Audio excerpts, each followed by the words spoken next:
Most of you who are under 26 years old weren't even born then, but how your parents connected you to the film, and it connects you to your parents. It's your go-to happy movie, and it really does mean so much. It's been very, very touching to hear those stories and to just feel the energy from you guys. So thank you! Now, John, how long have you been in town? I got in on Monday, which was unexpectedly wet and rainy. I was got like, you know, all my shorts and everything for coming to Florida, and it bloody rained. Did you get a chance to go to Universal Studios and ride the Mummy ride just for old time's sake? No. I'm too old for roller coasters. Well, because of my back, Brendan Fraser is the most amazing creative person to work with. Those of you who maybe saw me at the desk, I might have mentioned this. And he's a big guy, as you know, and I'm not. And he's very creative, and sometimes he just throws you around. Now, I'm not saying it's his fault that I've got a bad lower back. Might be a little bit to do with age, but it certainly doesn't help when somebody that size chucks you across a room and out of windows to avoid being eaten by mummies. So I don't think the roller coaster would necessarily be that good for me with a 10-hour flight coming up, so no, not this time. Now, one thing that I wanted to bring up, I'm going to ask everybody this near the end of the panel, but since you're leaving early, I'd like to ask you. There's so many people here who are excited to meet you this weekend, get their pictures taken with you or get an autograph. I'd love to know, during your career, who's somebody that you've met that you felt starstruck by? Well, do you know, one of the great things about doing the conventions as well, apart from meeting you guys, is that we get to kind of fanboy over people that we meet here as well. And I'm sure, like many of your parents, you know, like I'm a huge Star Trek fan. And I mean the old one, you know, the original. So I did meet William Shatner, which was kind of cool. And then on this weekend, I mean, it's just so great, you know. It's like I'm sitting back there and I'm like, hey, and I met Ron Perlman the other day, and he's awesome. And you pass each other, you're like, hey, Ron. Yeah, man, cool. Yeah, no problem. So yeah, that happens all the time. The Stranger Things cast were hanging out back there, the Lord of the Rings guys. It's like, I think we all have the same feelings that you do when we're back there and we see the stars that mean things to us as well, you know? It's very, very similar for us. We're just working, you know? So you meet Joe Pantaleone, or as I say, Ron Perlman, William Shatner, all sorts of people. It's pretty cool. Now, we can't let you go without bringing this up, but Jonathan is one of the great comedic relief characters in action cinema of all time, I think. And I wanted to ask, do you remember who some of your inspirations were, maybe when you were kind of trying to create him? Oh, I know exactly who my character was based on. Given that it's that kind of classic old family adventure movies, I was looking at the adventure movies of the past, just the films that I was brought up on a wet Sunday before streaming and before VCRs even. It was like, what's on the TV on Sunday afternoon? It's raining, you know? So people like Peter O'Toole and David Niven were very much the kind of base of my quiche, if you will. But the main kind of influence, I think, for Jonathan, and just keep this to yourself because it isn't that cool, was Shaggy from Scooby-Doo.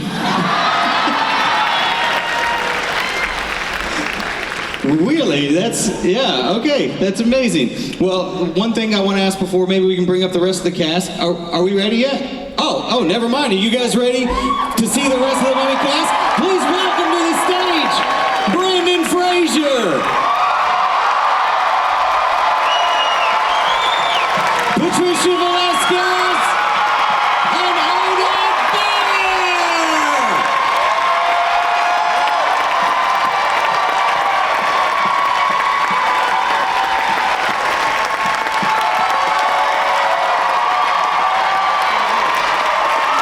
All the cast of the Mummy! Yeah, please.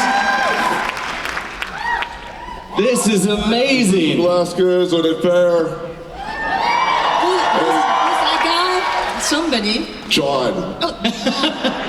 John, who's got to slip out in 5 minutes. He's bouncing already? Is it something I said? What? So your back is hurt, and you're not saying that it's Brendan. No, it wasn't Brendan. You were saying that he kind of threw you around a little bit. He throws everybody around. I mean, look Just- at these bruises. That's Brendan. That's Brendan just giving me a friendly little squeeze. He tends to do that. I did shake his hand earlier, and Brendan's got a grip. Yeah. Right? Yeah, it's good. Good, strong grip. Come on, this is like a military cop town. I shook hands with guys all day today. It's like sticking your hand in a bucket of channel lock pliers. Yeah, good to meet you, sir. Yeah. Thank you for the challenge coin. Ow. Now, as people who have answered the mummy questions for a long time, lots of mummy questions, I'm sure, this weekend, I'd love to ask, what's one question about the mummy that you get asked so much that you secretly hope nobody ever asks it again? When are you gonna make another one? They don't have to ask anymore. High five, yeah. That was directed to you. Brendan didn't see it. He left me hanging, but I picked it up. How long? September, that's the answer. Yes. Get off my back already. Next. How long did the body paint take? How long did the tattoos take? How bad is a camel's breath? That's actually a really good question, and I want to know the answer to that one. I think Brendan's got the definitive answer to the camel question.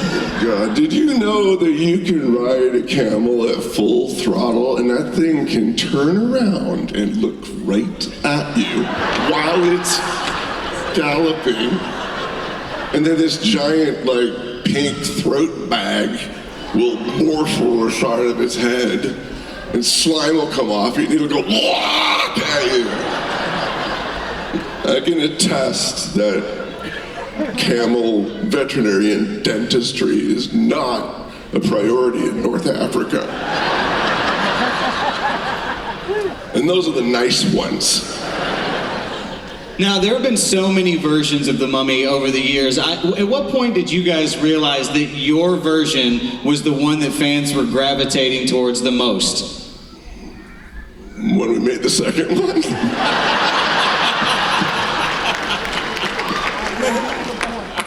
Gotcha. Yeah, so about a year later.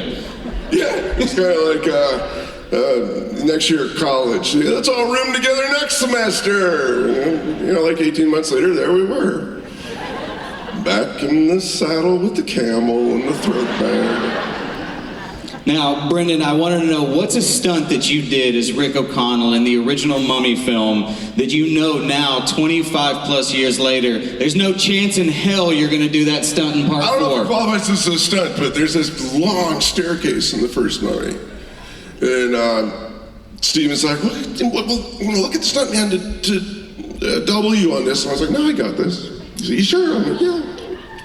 Well, I managed to do it like twice without completely eating it, but it was running down a staircase. If you asked me to do that now, man, it would be a cheese grater. You wouldn't want to see that. Which is why we're gonna have awesome doubles in the next one.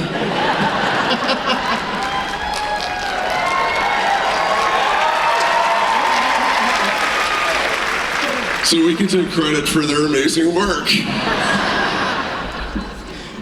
Oded, I wanted to say, Ardith walks into every scene like the coolest person alive.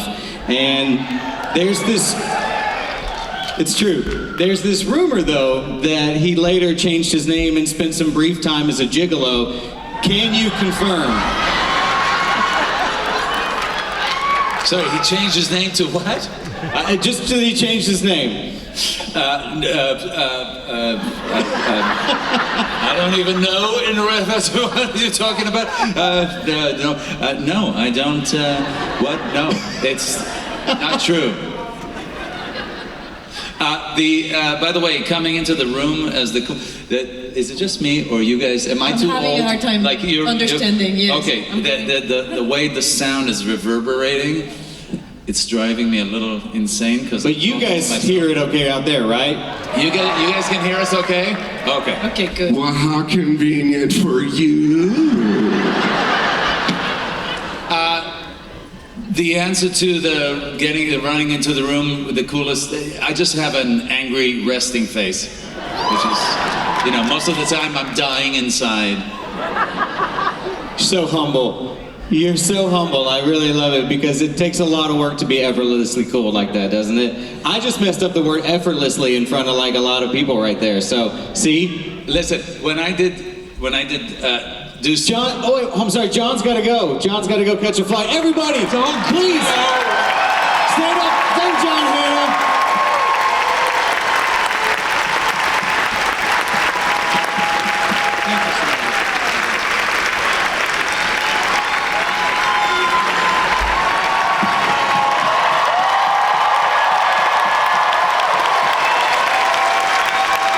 Safe travels, John.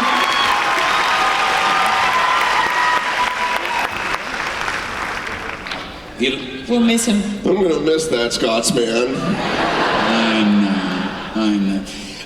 So I was going to say, so with regards to the resting angry face, I was doing a movie in LA shortly after doing The Mummy, and our director was slightly shorter than me, and he's talking to me, and he's saying, I think we're going to do this, and we're going to do that, and I'm like looking at him, and he goes, or not, we don't have to do it. If you don't want to do it, we don't have to do it. I'm like, well, no, what? No, what? Of course I want to do it. He goes, I don't know, man, you just look so angry. I was literally just concentrating. Also, I want to say, now that John's gone, we can say anything we want about him, just Thank so you know. God, right? He is just He's such still in the a... building, though. He's still in the building. He's such a... Oh, You hear that he owes me $50? Now, Patricia, the fight scene between you and Rachel in The Mummy Returns is one of the most... It's the coolest fight scene in the entire franchise. I wanted to say, what do you remember about shooting that, and did either of you ever accidentally land a shot? Which way? Accidentally what? Did either of what was the last part of the question? Did either of you ever accidentally land a shot? Like, what do you remember about filming that scene specifically? Well, in relationship to what you were asking before, and if we were asked to do that now, originally, we were not supposed to do the fights ourselves. That's why we're wearing masks. But Rachel and I got so into it. We were training sometimes 7 hours a day for weeks, and we became very competitive. Like scary competitive. So that's why Steven says, at least let's show their faces. If I was to be asked that question today about doing the fight scene, it's like, okay, yeah, let the doubles do the fights. But one time, I think we might have punched each other a few times. Yeah. Yeah. With the size, one time I got accidental stitches here. Oh, Yeah. but did you... We've all got chips in the paint, if you know what I'm saying. Yeah, you reach a certain age, right, and it's unavoidable. Now, Brendan, I want to say, Rachel Weisz set out, The Mummy 3, and I want to say, what was it about your original chemistry with Rachel that made her return essential for this next one? Have you seen her? Yeah. That's a great answer. Okay, apart from the whole easy on the eyes thing, are you really impressed by talent? Skill, charm, intelligence, good sense of humor, good sport, tough as nails, funny as cheeky, and an actress who absolutely, I don't mean like stands her ground defiantly, but she stands up for what that character needs and wants. And I'm going to tell you something that just occurred to me, because when we were auditioning to get the part, I was hired already, and I came into Universal Studios for a meeting, and the casting director wanted to have a chemistry read, whatever. That was always really weird to be chemistry. Anyway, it's when you put two actors together, point a camera at them, and see what they look like. So we did this, and we're reading the sides to each other, and the casting director is doing the casting director thing. And we read the sides, and the casting director gives Rachel a note. We were reading a scene about getting treasure, about deciphering. I think it was a scene that didn't make it into the movie. And the casting director gave Rachel a note and said, "Can you make more out of what she really wants to have about getting the treasure?" And Rachel looked right back at her and said, "No, actually, she really doesn't want the treasure at all. She just wants to feel empowered. She just wants this guy to take him seriously." So she just got it right away. Yeah, and she was right, too. Yeah. And that was certainly, from what I saw, from what we saw, that was the thrust of her whole character. She's going to do right by herself. She's going to upset the Bembridge Scholars Old Boys Club. And can I just say, how many, women in particular, over the last, 8-10 years, have you seen come through all the lines at the cons? I've lost count already today and yesterday. It's probably at least 8 or 9. People have come through and said, "Brendan, I became an Egyptologist. I became an archaeologist. I became a historian. I became a librarian because of this movie." I'm serious. It's not a coincidence. She's inspired a whole generation of deep thinkers. Well, I think I speak for everybody when I say we're all excited that Rachel's coming back, aren't we? Now, I asked this to John before you guys came on stage, but I'd love to get your answer as well. But there's so many people here excited to meet you guys, and I'd love to know who's somebody at some point in your career that you were around and got to meet and felt the most starstruck by. Well, for me, it doesn't have to go that far. When the way I got casted for this film, I went to meet the casting director, Joanna Colbert, at Universal, and then a few hours later, I hear I'm going to London the day after to shoot this film called The Mummy, with Brendan Fraser attached. And I walked, I land in London, and here I go to the studios, and he's right in the middle. That was definitely, I was so starstruck up until today, still. Yeah. True.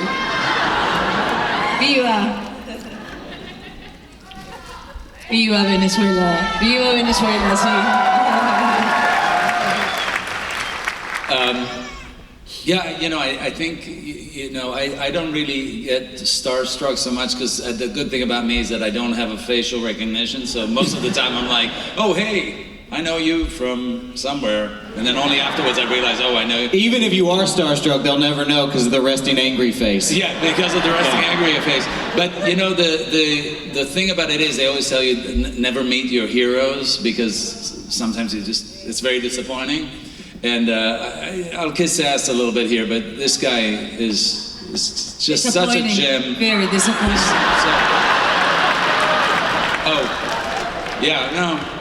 Disappointing. You do know I'm sitting right next to you. No, so you're very, very lucky. I feel just so blessed. The Mummy was practically my first job, and then to get to work with these people who I love dearly still today, and I just, we're all very excited to get back together, so. And it's been, for us, getting the opportunity to do this together, it's been such a treat, I gotta tell you. They're all as fabulous as they seem. And the most beautiful thing is that this really just happened because of you. Because you have loved the film. We were blessed enough to be put in a room and give it our all, but when you have someone in the center that is giving their all, leading, then we all want to do the best. but it's really you who have watched the film, showed it to your children, and then the grandchildren, and and still stands today. And maybe that's why We're not maybe the that next one, old, you know. right? The grandchildren, they didn't need to do that. I met My gosh. I met some grandchildren, and that's okay. Age is No, but it's true. I mean, I watched it when it originally came out, and I've since shared the entire trilogy with my son, and we love that. We love the movie so much, all of them, and so we're all so excited to be here with you guys, and can't thank you enough. So thank you very much. It really means a lot to us. Brendan, you can't get out of the starstruck question though. You got to tell us your answer. I grew up in the 80s. The films that I watched in the 80s it was Indiana Jones. It was Spielberg pictures. That was the platinum standard. I was a huge fan, like everybody else. Fast forward years, and I find myself in again a meeting, a casting group with Harrison Ford. And I'm doing my damnedest not to lose my shit. Because Harrison Ford. But you know what? You should meet your heroes. Because he's just a solid, regular guy. And I didn't have to contend with that starstruckedness that you get around super famous people sometimes at all. Because he's a gentleman, and he put the needs of others ahead of whatever he wanted from moment to moment. And he's a regular guy. Who else does that, though?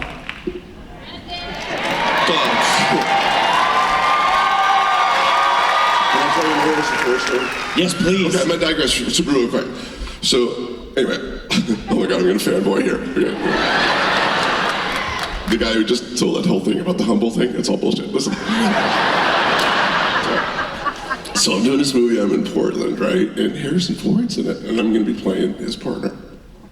And we're making a movie, and it's fun. And phone rings, Saturday morning. Brendan, yeah. How fast can you get to the airport? I guess I could get in a cab right now. Good. So I get in a cab. Phone rings in the cab. Brendan, where are you? I'm in the taxi, Harrison. I'll be at the airport in probably 14 minutes. Let me know when you land. Get to the FBO, get to the airport. There he is. He's like, we're going for a fly. He took me up in his plane. He put me in the co-pilot seat. He gave me the stick. I'm Chewbacca, bitches.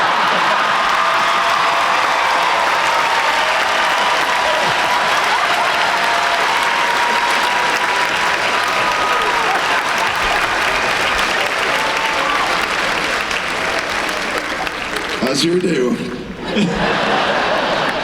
Okay, I'm done. Now, I can't top that, but can I tell you my Harrison Ford story real quick? Okay, so here it was. I was interviewing him on a red carpet, and my son was with me, and my son is taller than I am because I'm deceptively old. And as I was talking and finishing the interview, I pointed at my son and I said, that's my son, he's a huge fan, if you could just wave at him real quick, it'd make his day. And so he does, he waves at him and he leans over to me and he goes, that's your son? And I said, yeah. And he goes, he didn't look anything like you. And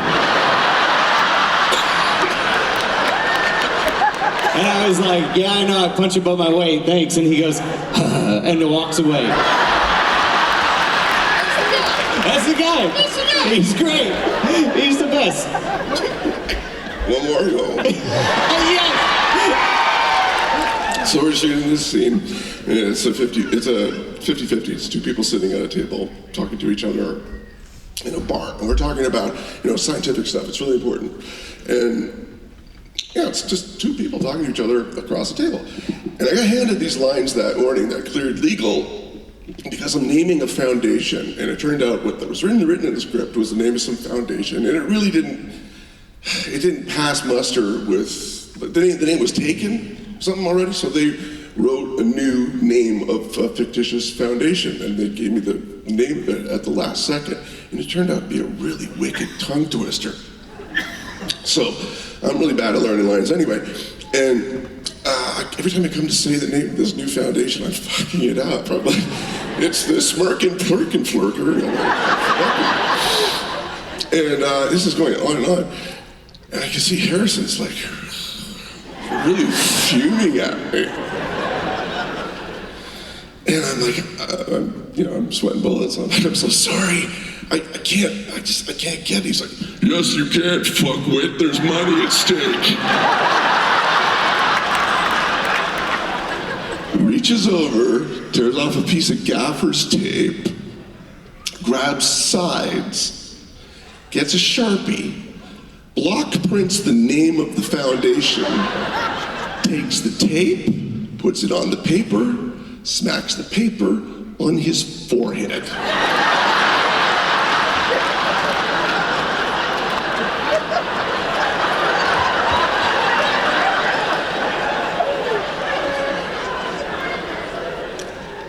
I read the name of the Smorkin' Borkin Foundation. And he goes, great, now we can go to lunch. That's the guy. If I'm lying, I'm dying.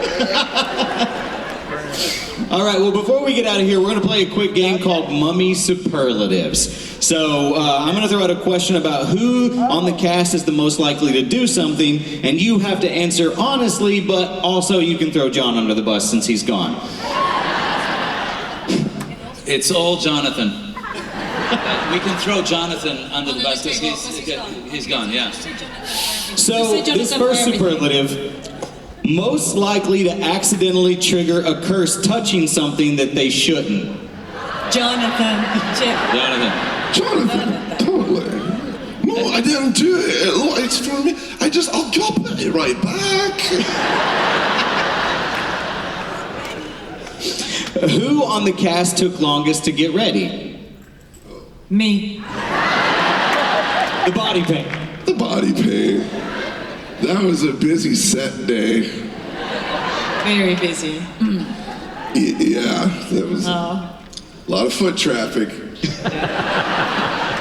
Who would break character the most? Jonathan. You think? Brendan, maybe. No? Well, they weren't there. They don't know. What do you say, tiebreaker? No, I think Jonathan. I think John's job, as he explains it, is do something funny and maybe you'll get a close-up. So John spent a lot of time doing funny things. Move my finger! I don't want to. Move my finger! Just non-stop, so, yeah. Well, who would complain the most about the heat? Well, dude. Not me. Sense of complaint. Yeah, not that he's ready to go. Not me. Yeah, he's fine with it. I'm like hiding under my camera. Jonathan? It's bloody hot here. That was a very bad Scottish accent, and I apologize right away if I insulted anybody. I'm sorry. Who on the cast is so nice that they wouldn't even kill a flesh-eating beetle?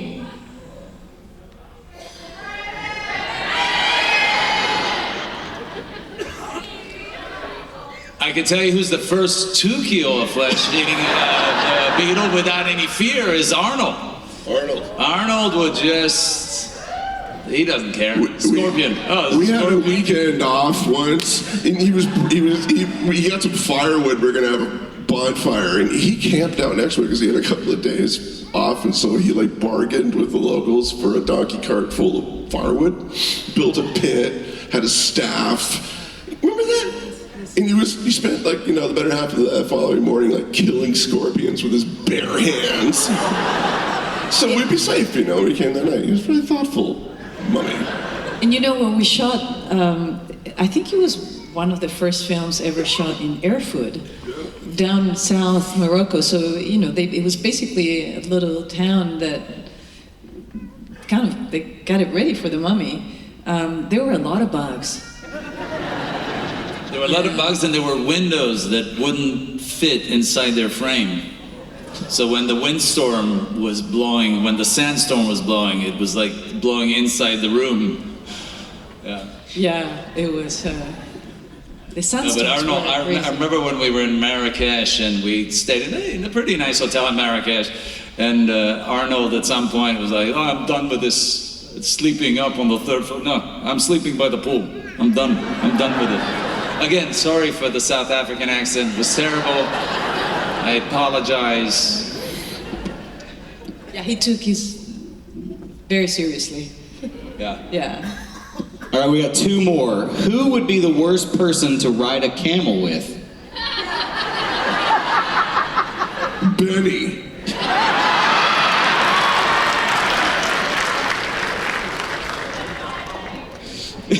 Someone said he's not wrong. That's funny. This is live. We can hear you. If you were all locked inside Hamanoptera, who would most likely solve the puzzle that would get everybody out? Rachel. Rachel. No doubt. Yeah. Rachel, for sure. There you go. Give it up for Rachel.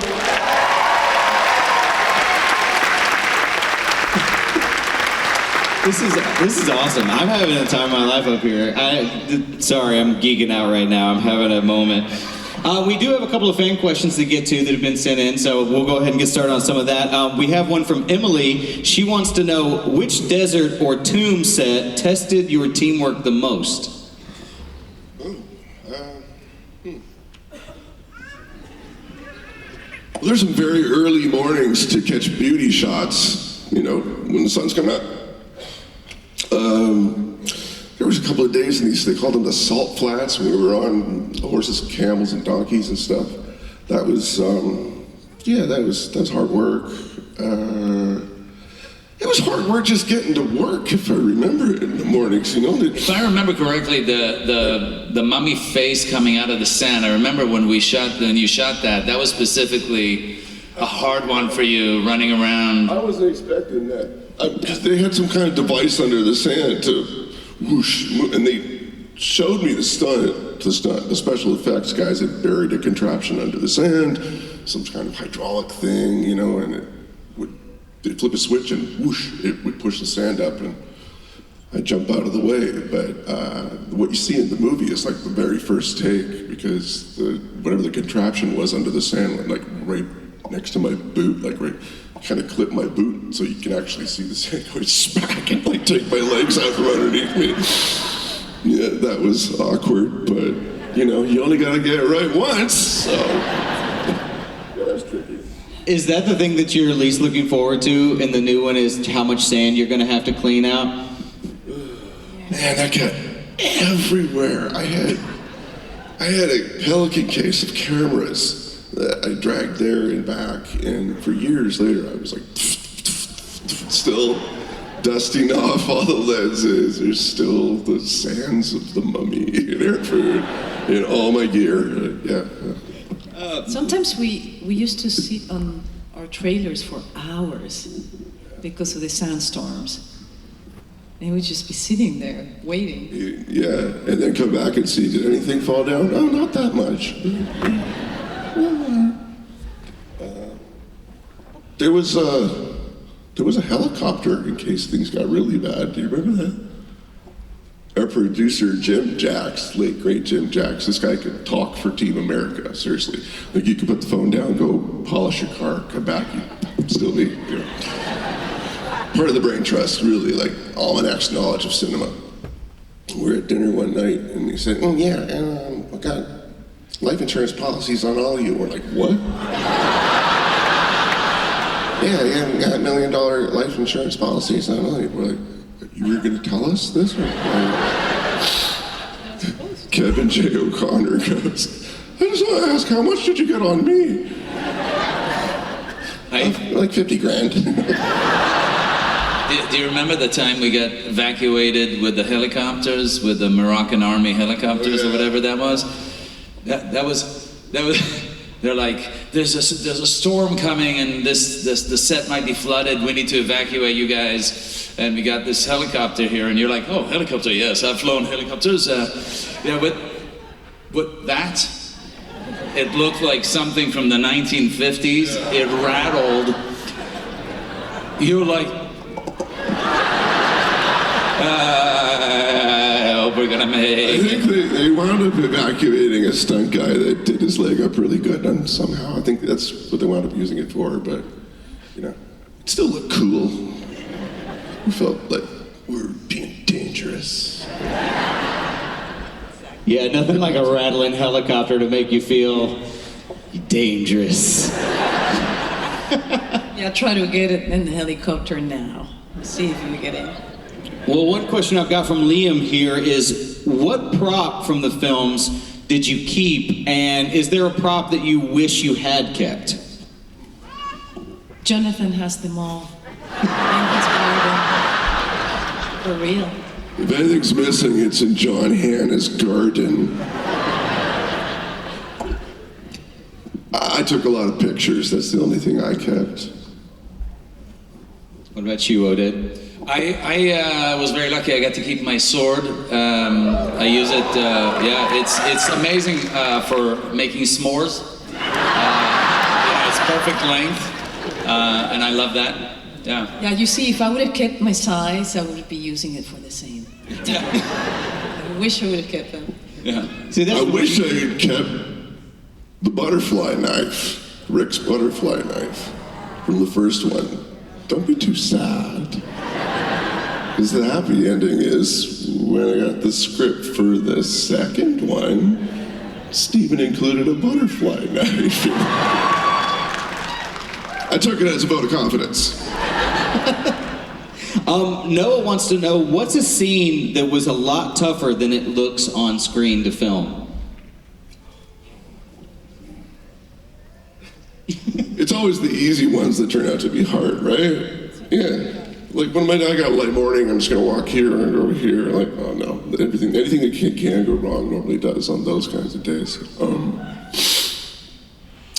Look, we worked hard. We all did all the fight training, so you wouldn't get injured too much. And safety was always really important. I should tell you the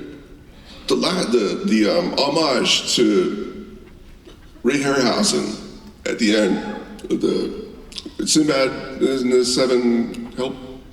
the skeleton fight, Harryhausen movies. Y'all, I'm seeing heads nodding. Okay, that was a huge inspiration to Stephen Sommers to do the battle at the end over the canopic jars, the Rachel. And I learned the choreography in the parking lot with all the guys, and we went to the set, and there was this massive piece of gear that was a motion capture camera, and it was the size of a refrigerator. Now we can do the stuff on your phone, and it was programmed to move in a robotic way in a shot that was planned out months in advance by industrial light magic, and there were all the stunt doubles of the mummies themselves surrounding her. And these guys are all wearing booger suits. Sorry, the green, they're wearing unitards. And I was like, oh man, I thought that we were gonna, I thought I would just I didn't know I was gonna be fighting with guys. Like there, I thought I'm gonna be Marceauing it, pantomiming.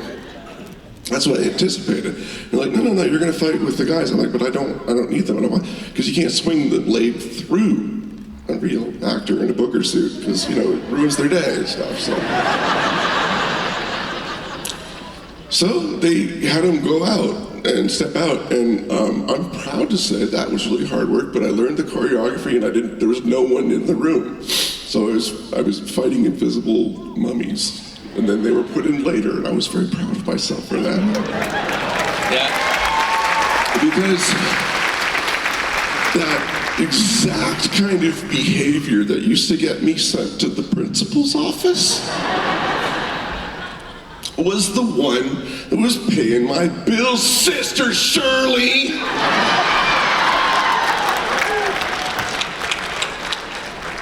Yeah, I gotta say, a scene that I remember, it was interesting, the fighting in the bus scene. I was thinking to myself, all right, well, they're gonna have the stunt guys, you know, like we did in the desert, and I'm gonna be fighting stunt guys in blue suits or whatever. And I get to set, and for me, there was nobody there. They're like, yeah, so just fight mummies and we'll put them in. Yeah, just fight them, just go ahead. So I literally just threw myself all over the bus, and they're like, oh, ouch. Do you want some, under the, no, I'm good, I'm fine. Just throwing myself. I was black and blue by the end of it. But it was amazing because then they add all the guys in there. Did you have somebody to work with when you did the bus? It's funny you say that because I think when the Mummy movies were made, this sort of threshold was passed through that became a collaborative process between the actors and the CGI directors. Remember, because all the shots are so planned in advance, and they're all mapped out, and there's rules what you can do, can't do. Like you can't put your hand in front of another face because the picture plane will get messed up, and then that's the bottom line. No, $20,000 if you do this, $13,000 if you do. Seriously. And so by the time the second movie came around, there was a little bit more leeway with that. Like we could kind of, in a way, improvise stuff, and then the CGI magicians would go, oh, good, I like that. You know what I was screwing around on the first take, and I thought I'll just get it out of my system. On the bus scene, when I think the mummy rushes at Rick, and then I watched a lot of Three Stooges as a kid, and so I poked him in the eyes. And I don't know, my brain, inside voice, outside, I thought that'd be kind of gross, so I went, because I was screwing around. It was the first take, and I hear everybody at the monitor going, what'd he do? He did. Can we do that? No, I think we can actually. No, it'd be cool if you just, have him do it again, No, I think we can do it because then, we'll just have him do it again. It'll be awesome. And I'm thinking, oh man, I'm so busted. But sure enough, it was like we were able to inspire the way the CGI artists did their job by what they observed in what we were giving them. So there was this, sort of like, friendly collaboration that went on with, a channel that was missing in the middle. We were communicating with one another in a way that, we take for granted now. Granted, with special effects imagery, wherein anything you can imagine is possible, but still in its nascency. This is what made these movies so popular, because everybody believed what they saw, and the only reason that I believe that everyone believed what they saw is because the actors believed in what they were doing. As long as the actors are believing in what they're doing, and the audience will. Because believe me, you can't kid a kid. Yeah, you can't fake it, for sure. Nope. Also, I'll tell you one thing that I believe is that I want to see that scene that Oded's talking about, because I want to see what it looks like with you throwing around in the bus without any, I almost said zombies, mummies there. Yeah, I don't remember if we have that in the blooper reel or not, the thing, but it was ridiculous. They'd come over, they go like, think about, you got a guy coming this way, a guy coming, it was just, more of that. Oh, love that, can you go over the shit? Oh, good, yeah. Yeah, I remember talking about CGI, what Brendan is saying, and also Oded. The scene where the mummy, when Imhotep is back and we kiss. Okay, I kissed a green apple. I did not know that. It was a green apple. And then, just like you were saying, where is his face? Yeah, there. Okay, cool. Okay, a little more. Okay, where's the mouth? Okay, and they were kissing this green apple, and that's the kiss that you So see. that's what. So now I understand because for the longest This is time how it's done, folks. I heard the crew was so jealous of an apple. I couldn't figure out what they were talking about. That's what it was. That's all it was. That apple was good. I gotta ask you. So when in the second one, when an auction, it's an auction. Yeah. When she gets hers at the very end, she falls into the Yeah. pit of doom, death beyond the afterlife. Yeah. And oh no, she's struggling, and you kind of feel for her. She's Yeah. a bad guy, but you kind of like her. But she's like, and you're disappearing, and you get sucked into like the netherworld, like Imhotep did too. Yes. And what were you doing? Were you like just falling back onto a crash mat? I was, yeah. And there were some bugs. And they poured some shit on you, and There were some few plastic bugs. But you really had to rubbery bugs. sell it? We have to sell it. Just more of that, more of that. How did you feel doing that? Like, I'm committed? I'm committed. I'm committed to go to the Let me tell you, afterlife. I watched Arnold do his version of that shot. He was not committed. Yeah. That's amazing. Because he was devastated. I was saying, I believe we've peaked on the green apple. We have to get out of here, but thank you guys so much. Thank you. This is amazing. Before we go, can we commemorate this moment by standing up and getting a picture with the entire crowd? Can we do that? Thank you. I wanted to say thank you for the sign language. Thank you so much, guys.